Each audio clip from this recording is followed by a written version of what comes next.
زمین و زمان آدمو نمی سازه، قدسیت به همراه نمی آورد.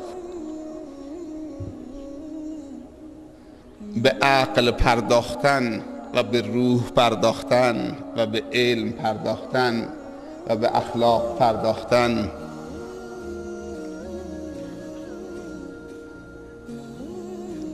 هر کجا که باشید تو رو مقدس میکنه.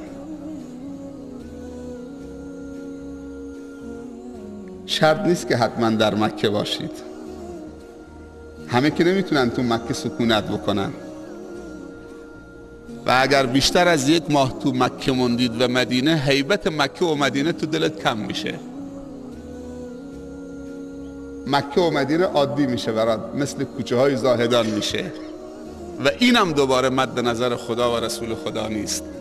علمای بزرگ بعد از مدتی اقامت در مکه و مدینه میرفتن بیرون تا دوباره بر بگردن، دوباره اون حالت معنوی تولید بشه